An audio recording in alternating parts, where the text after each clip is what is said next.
Assalamualaikum warahmatullahi wabarakatuh. Welcome back my YouTube channel.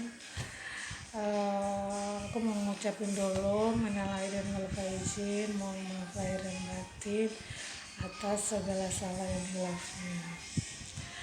Di sini aku mau cerita sedikit, tapi ini sambil menunggu Amin yang belum selesai karena hari ini kita mau balik ke Bekasi karena sudah 3 hari di Jakarta semenjak malam takbiran. Pas lebaran hari pertama di Jakarta, ini pertama kali kita lebaran di Jakarta. Bukan pertama kali untuk lebaran merantau ya, kita udah pernah merantau, udah pernah lebaran di luar, tapi ini pertama kali di Jakarta. Terus di lebaran kali ini, Masya Allah, kita dapat 2 musibah berturut-turut, nggak berturut-turut sih, beda jelang 1 hari. Jadi di lebaran pertama itu, anak-anak dari pesantren, sekitar 7 orang atau 8 orang itu keracunan.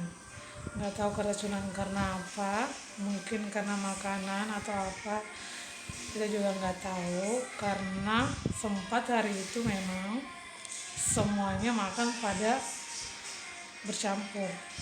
Mereka minum pop ice, minum Floridina, terus jajan di luar, terus nggak tahu juga mungkin ada makanan yang sudah terkontaminasi atau apa juga kita nggak tahu. Jadi malam itu mereka semua 7 orang itu dari pesantren keracunan. Dan setelah kita pulang dari rumahnya omku, baru sampai di kos, belum cukup berapa menit, kita udah ditelepon dan disuruh balik untuk ngurus semua anak-anak yang keracunan. Tahunya malam itu kita nggak tidur sampai jam 3 pagi. Jam 3 pagi baru selesai, baru bisa kita pulang, anak-anak semua pada tidur, bisa istirahat.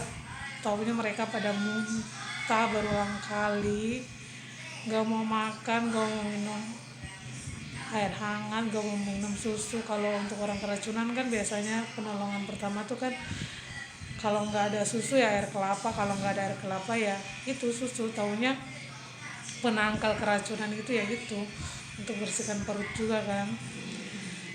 Terus kita paksa dong, dari mulai minum susu. Kebetulan malam itu karena sudah larut ya, jadi nggak ada air kelapa muda yang jernih, nggak ada, jadi cuman bisa dikasih hidrokoko. Jadi kita siapin susu ultra yang putih, hidrokoko, susu beruang, bubur, air hangat, pokoknya semua. Mereka muntah terus, panik dong, ini anaknya orang, terus jauh dari orang tua. Kebetulan aku sama kakak yang kesana, terus kakak Mimin sama Linda nggak bisa karena mereka jauh sekali kan, dari Jakarta Barat harus ke Jakpus, jauh. Jadi kita yang terdekat, paling dekat sih dari rumahnya omku. Jadi lebaran hari pertama itu sangat menguras tenaga, karena mengurus anak-anak yang keracunan sangat capek. Pulang-pulang langsung tepar. Besoknya pikirnya udah selesai ya, paginya itu udah, ternyata masih ada 1 orang yang masih muntah-muntah, dan akhirnya dilarikan ke puskesmas terdekat. Dan alhamdulillah sekarang sudah baik semua. Terus siangnya aku kan pergi ke rumahnya teman aku di Jakarta Selatan, pergi ke sekalian lihat anaknya kan. Pas sampai sudah mau pulang, pas malam dapat kabar dari kakak Ake kalau kakak Mimin kecelakaan.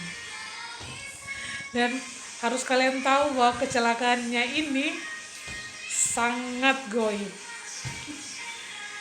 Bisa-bisanya mereka jalan di tempat yang yang apa ya, kalau orang bilang, kalau orang tua bilang atau orang Maluku bilang itu pamali, nggak tahu kalau orang di sini.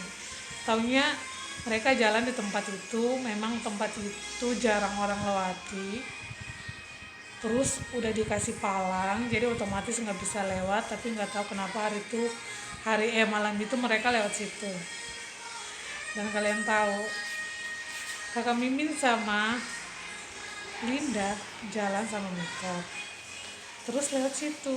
Di situ tuh gelap, nggak ada lampu, taunya sunyi senyap, udah malam, nggak tahu jam berapa sih pastinya, tapi pas yang saya kabarin itu udah jam 9. Taunya di tempat itu aku sempat jalan sama Linda pas ngambil barang. Di situ sunyi sekali, gelap sekali. Taunya nggak ada orang lewat, kayak benar-benar sepi sekali.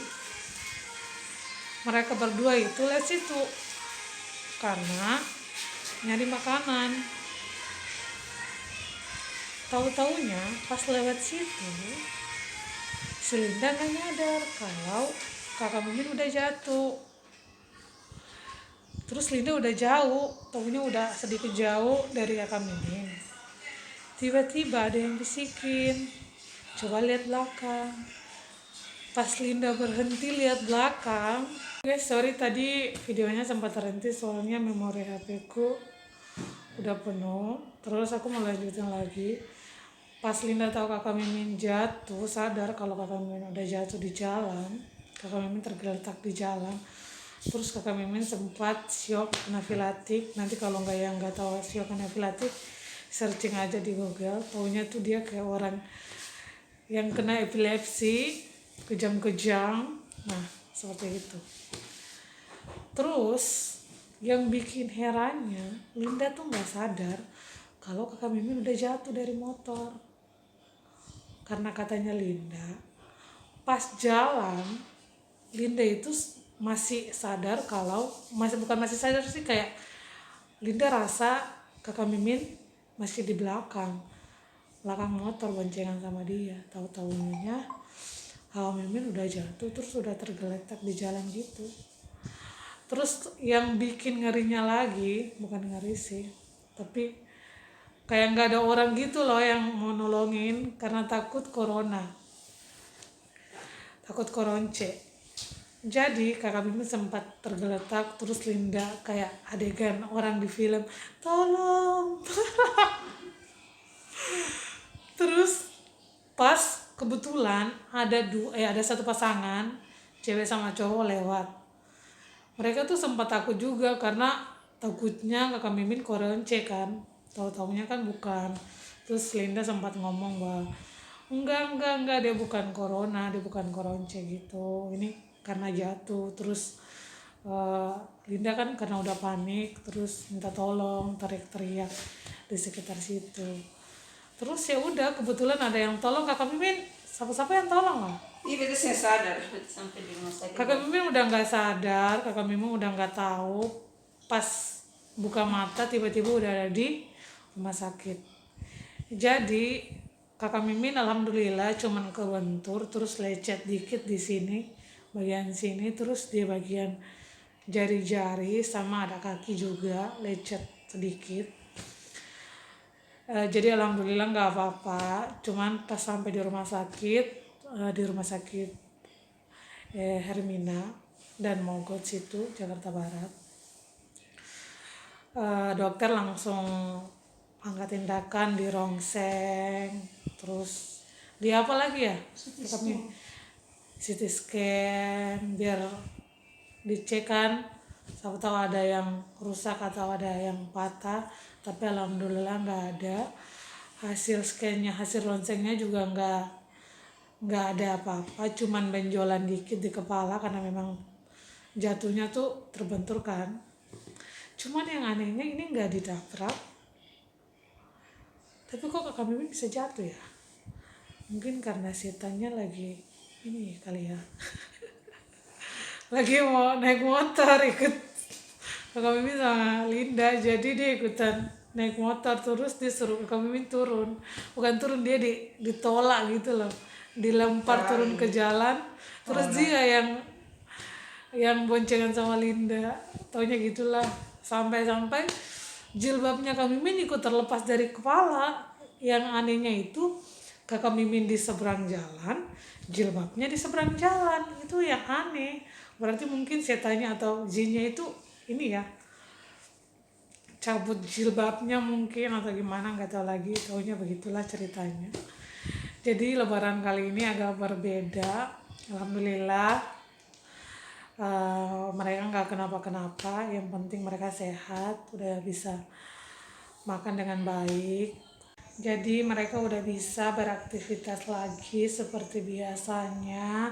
Taunya udah bisa hidup normal lagi. Itu aja ya aku mau nyampein, karena sekarang aku mau kembali ke Bekasi. Besok kita udah mulai kuliah, jadi hari ini harus balik di Bekasi. Jangan lupa like, comment, and subscribe. Bye bye.